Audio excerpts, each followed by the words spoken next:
కృష్ణుడు. జిజ్ఞాసురపి యోగస్య శబ్ద బ్రహ్మతి వర్తతే అంటాడు. యోగ జిజ్ఞాస కలిగినంత మాత్రం చేతనే వేదములందు చెప్పబడిన కర్మానుష్ఠఫలములన్నీ మనుషుడు దాటివేయుచున్నాడు. వ్రతాలు, దానాలు, యజ్ఞాలు, యాగాలు, అశ్వమేధాలు, గుళ్ళు, గోపురాలు, సువర్ణదానం, భూదానం, గోదానం, మొత్తం ఎట్టు జడ్డు పుణ్యాలు ఎన్ని ఉన్నాయో అన్ని పుణ్యాల ఫలితము ఇప్పుడు నేను ధ్యానం చేయాలని దృఢంగా నిర్ణయించుకున్నాను, మోక్షాన్ని పొందే వరకు నేను ధ్యానం కొనసాగించుకుంటాను అనేవాడు చెయ్యి ఎత్తినాడంటే ఈ క్షణమే ఆ పుణ్యాలన్నీ వచ్చినట్టే వానికి.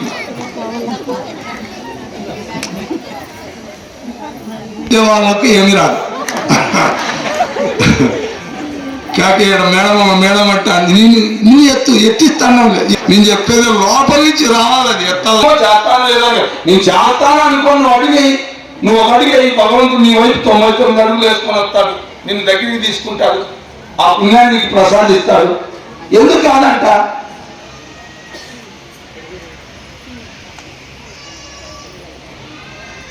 ఇవి దాని ఫలితాలు అంత యోగ మహత్యం అంతా ఉంటుంది, మామూలుగా ఉండదు.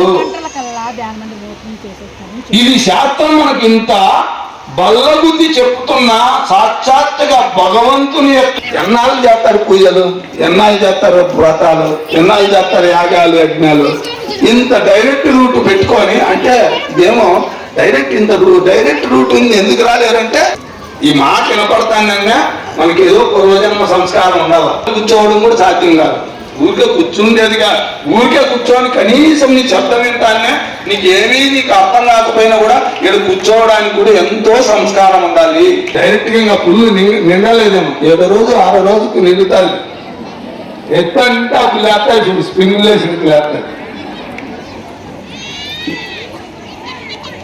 కాబట్టి ఎవడు తన రుణమాన్ని తీర్చి తద్వారా బంధ విముక్తుడై, ఇంకా బంధాలు లేవానికి స్వార్థరహితుడై, స్వార్థం లేదు, నిస్వార్థం. ఏమి స్వార్థము? నాకు ఇది కావాలనేది అంతటా తానైనప్పుడు తను ఏది కావాలనుకుంటాడు, దేనికి అపకారం చేస్తాడు? ఇప్పుడు ఈ శరీరం నాది అనుకున్నప్పుడు నా చెయ్యి నరుక్కుంటానా, కాలు నరుక్కుంటానా, లేకపోతే కన్ను ముడుచుకుంటానా, ఏం చేసుకుంటుంది? దేనికి అపాయం చేసుకుంటా నేను? ఎందుకు చేసుకోను అపాయము? ఇది నాది అనుకుంటాను కాబట్టి నా కన్నుకు నేను అపాయం చేసుకోను, నా కాలుకు నా అపాయం చేసుకోను, నా నోటికి అపాయం చేసుకోను. అన్ని అవయవాలు నీకు ఏది ప్రీతి అంటే నాకు అన్ని ప్రీతిగానే ఉంటాయి. ప్రపంచంలో నీకు ఎవరు ప్రీతి అంటే అందరూ నాకు ప్రీతి అంటాడు. ఆ భగవతత్వాన్ని పొందినాడు వాడికి ఏమాత్రం ద్వేషం లేదు. ఓ దానిపైన ఇష్టము, ఓ దానిపైన నాకు నీకేది ఇష్టము? ఈ శరీరంలో ఉన్న అవయవాలు అంటే ఏం చెప్తారు? కళ్ళు ఇష్టమా, కాళ్ళు ఇష్టమా, చేతులు ఇష్టమా, తలకాయ ఇష్టమా, నాలుగు ఇష్టం అంటే ఏం చెప్తారు? అన్ని ఇష్టమే అంట. అదేవిధంగా నీకు ఎవరు ఇష్టం ప్రపంచంలో? ఏ జీవరాశి ఇష్టం అంటే సమస్త ప్రాణులు ఇష్టం అంటాడు. ఎందుకంటే అంతా నేనే అనుకుంటాడు. అందరిలోని నేనున్నాను అని తెలుస్తుంది. అన్నిట్లోనూ అందరూ నాలోనే ఉన్నారు అని అర్థమైపోతుంది. అదే బ్రహ్మజ్ఞానము. ఆ బ్రహ్మజ్ఞానం కలిగిన వ్యక్తికి సర్వమానవ ప్రేమ రాదు. సర్వానికి ఎవడు తన రుణములన్నీ తీర్చి తద్వారా బంధ విముక్తుడై, స్వార్థరహితుడై, బాహ్య విషయాశక్తి లేక తృప్తుడై ఆత్మానందమే అనుభవించుచుండునో అట్టివాడికి కర్తవ్యం అన్నది లేదు. వాడు చేస్తే వచ్చే పుణ్యము లేదు, చేయకుంటే వచ్చే పాపము లేదు. వాడు ఈ పని చేయాలి అనేదే లేదు. అన్నీ తానే. వాడికి కొత్తగా వచ్చే పాపము లేదు, పుణ్యము లేదు. నైవతస్య కృతే నాస్తే నా కృతే నేహ కచ్చన నచాస సర్వభూతేషు ఖచ్చిదత్త వ్యపాశ్రయ అంటాడు. అట్టి ముక్తజీవికి ఈ లోకంలో ఆరంభం చేయటం వల్ల లాభం కానీ చేయకున్న నష్టం కానీ లేదు. అతనికి ఈ లోకమును ఎవరి వలన ఎట్టి ప్రయోజనం లేదు. ఓ దేశమందరికి అన్నం పెడితే వాళ్ళకి వచ్చే పుణ్యము లేదు, అందరినీ తలకాయలు తీసేస్తే వచ్చే పాపము లేదు. అట్లాంటి తేడా వాడు తలకాయలు. అంతా తను అనుకున్నాడు, ఏం నడుపుకుంటాడు, ఎవరి జోలికి పోతాడు? అందరినీ ప్రేమిస్తాడు, అందరిపైన ప్రేమ ఉంటుంది కానీ ద్వేషం రాదు వాడికి. అంతా తానే. కాబట్టి ఎవరికి ఇస్తాడు, ఎవరు తీసుకుంటాడు? అంతా తానైనప్పుడు నువ్వు ఇచ్చేది ఎవరికి, తీసుకునేది ఎవరికి? సంతోషం ఎవరికి, దుఃఖం ఎవరికి? నేను ఆనంద స్వరూపం అని అర్థమైనప్పుడు ఇవన్నీ ఎండమావులు, ఈ సుఖ దుఃఖాలు అనేటివి ఎండమావుల కింద కనపడతాయి. అవి ప్రారంభానుసారంగా మానసికంగా ఆ మనస్సుకు సంబంధించో శరీరకు సంబంధించో సుఖ దుఃఖాలు కలుగుతూ ఉన్నా అటు జీవన్ముక్తుడికి ఈ ప్రపంచమంతా కూడా కేవలము ఎండమావుల మాదిరినే ఉంటది. దాని పట్ల ఆయనకి ప్రపంచం కనపడుతుందా జ్ఞానికి అంటే ప్రపంచం కనపడుతుంది. కనపడినప్పటికీ వాటితో ఏమాత్రము తదాత్మత ఉండదు, తన స్వరూపానందంలోనే ఉంటాడు. ఆ ఆనందానికి ఏమాత్రం భంగం లేదు. అవి అన్ని ఆ క్రియలన్నీ మనస్సుకు, బుద్ధికి, చిత్తానికి, శరీరానికి, ఇంద్రియాలకు సంబంధించినవే కానీ ఆత్మకు సంబంధించినవి కావు అనేటటువంటి స్థిర ప్రజ్ఞ ఆయన కలుగుతుంది. అందుకే సుస్థిరమైపోతుంది ప్రజ్ఞ. మామూలు మన మాత్రం ఇప్పుడు కాదు. ఇప్పుడు నేను ఆత్మ అనుకుంటాను, ఇవన్నీ నేను కాదనుకుంటాను, మళ్ళా ఈ వైరాగ్యం పోయి మళ్ళా వెంటనే ఆసక్తి కలుగుతుంది. ఆసక్తి కలగదు, సుస్థిరమైతుంది ఆ జ్ఞానము. ఏ జ్ఞానం అయితే గురువు ద్వారా పొందామో ఆ జ్ఞానము సుస్థిరంగా నిలబడుతుంది. ఏ మాత్రం కూడా ఒక్క క్షణం కూడా ఏమరపాటుతో నేను శరీరము అని దీంతో తదాత్మత చెందాం, మనస్సు నేను అనుకునే మనస్సు తదాత్మత నేను అనేటటువంటి తదాత్మత జన్మం. ఏ దీనికి సంబంధించిన ఏ వికారాలతోనూ తదాత్మత చెందము. ఆ వికారాలకు సంబంధించిన అనుభవం కానీ అనుభూతి కానీ వాడు పట్టించుకోడు, అంటించుకోడు, నిత్యానందంలో ఉంటాడు. అతన్నే ఎవరంటారు? జీవన్ముక్తుడు. శరీరం ఉన్నట్టుగానే నిత్యానందాన్ని అనుభవించేటటువంటి మహానుభావుడు. అటువంటి మహానుభావునికి కోటి కోటి కోటి ధన్యవాదాలు. ఎందుకంటే వాళ్ళ పేరు తలుచుకుంటే కూడా మనకు కూడా ఆ భాగ్యం కలుగుతుంది, ఆ వాసన మనకు కూడా వస్తుంది.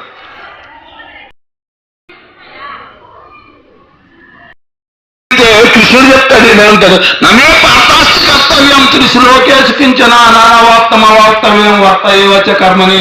ఓ పార్థ, నాకు ఈ 3 లోకములందు నువ్వు పొందవలసింది కానీ పొందబడింది కానీ ఏదీనూ లేదు. కావున నా కర్తవ్యం అన్నది లేదని వేరే చెప్పనక్కర్లేదు. ఆ మాటతో నేను బ్రహ్మజ్ఞాని అని చెప్పలే. నాకు ఈ 3 లోకములందు పొందవలసింది కానీ పొందబడింది కానీ ఏదీనూ లేదు. కావున నా కర్తవ్యం అనేది లేదని వేరే చెప్పనక్కరలేదు. అంటే నేనే, నా స్థితి బ్రహ్మజ్ఞాన స్థితే, నేను బ్రహ్మజ్ఞానినే, జీవన్ముక్తున్నే, ఎలాంటి డౌటు లేదు.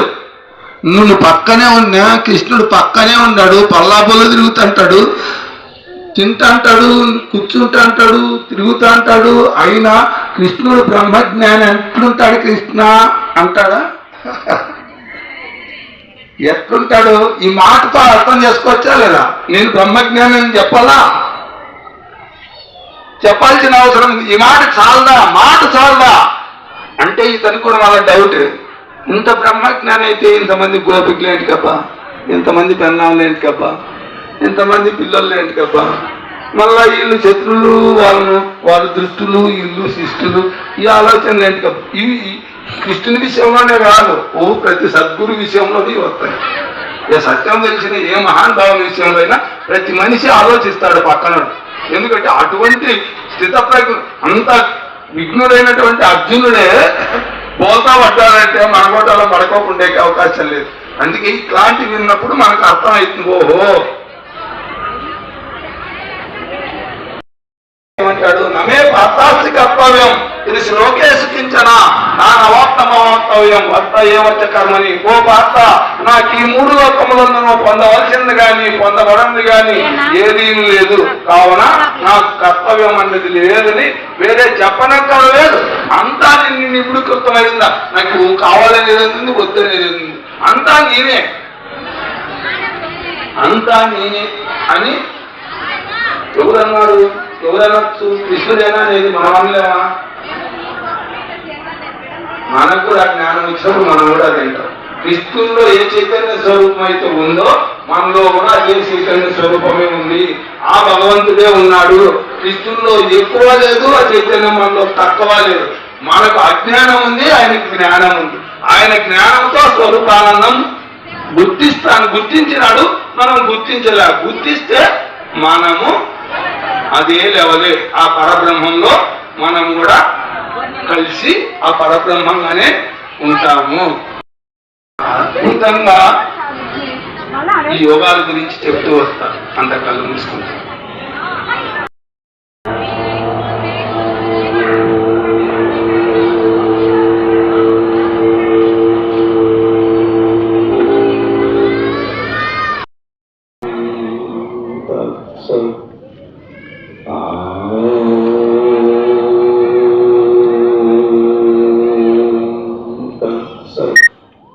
సమస్త సుఖినో భవంతు, లోకా సమస్త సుఖినో భవంతు, లోకా సమస్త సుఖినో భవంతు. యోగేశ్వరుడైన శ్రీకృష్ణ పరమాత్మ గారికి ధన్యవాదాలు అర్పించుకున్నాం. అలాగే గీతామాత గారికి ధన్యవాదాలు అర్పించుకున్నాం. అలాగే భాగవతామాత గారికి ధన్యవాదాలు అర్పించుకున్నాం. అలాగే రామాయణ మాత గారికి ధన్యవాదాలు అర్పించుకున్నాం. అలాగే మహాభారత మాత గారికి ధన్యవాదాలు అర్పించుకున్నాం. అలాగే వేదమాత గారికి ధన్యవాదాలు అర్పించుకున్నాం. అలాగే ప్రకృతి మాత గారికి ధన్యవాదాలు అర్పించుకున్నాం.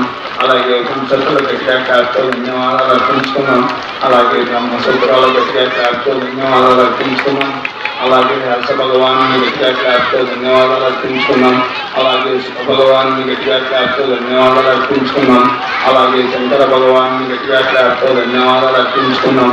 అలాగే వాల్మీకి మహర్షి గట్టిగా ధన్యవాదాలు అర్పించుకున్నాం. అలాగే గురుదేవులైన పితామహ పత్రిజీ గారి గట్టిగా ధన్యవాదాలు అర్పించుకున్నాం. అలాగే పోతనామాఖ్యుల గట్టిగా ధన్యవాదాలు అర్పించుకున్నాం.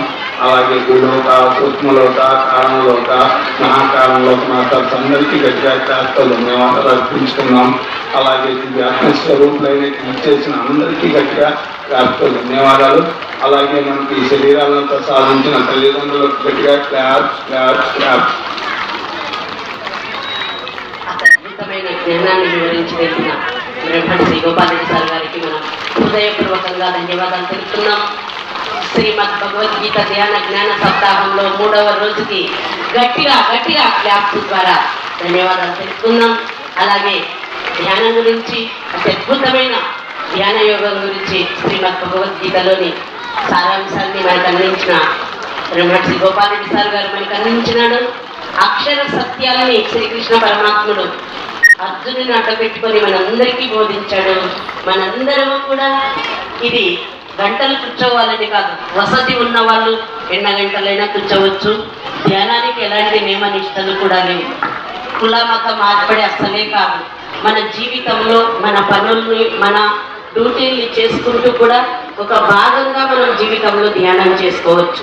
10 నిమిషాలు కానీ, అర్ధగంట కానీ, అదే భావంలో ఉండాలి. ధ్యానం చేయాలని ఇష్టం. ఈ ఇష్టంతో మనం ఎన్ని నిమిషాలైనా, ఎన్ని గంటలైనా, ఎన్ని రోజులైనా కూర్చోవచ్చు. మన కుటుంబం రక్షణ, మనము రక్షణ, మన జీవితం ధన్యం కావాలంటే మనం ధ్యానంలో కూర్చొని తీరాలి. కాబట్టి ఈ ధ్యానం మేము తెలుసుకున్నాం కాబట్టి మీ అందరికీ అందియాలనే చిన్న ప్రయత్నం. కాబట్టి ఇందులో ఎలాంటి మీ నుంచి ప్రతిఫలం కాదు, మీ అందరి ఆశీర్వాదం కోరుకుంటూ ఈ యొక్క సప్తాహాలు చేస్తున్నాం. కాబట్టి మనందరం కూడా ఇష్టమైనంతసేపు హృదయపూర్వకంగా ధ్యానంలో కూర్చుందామని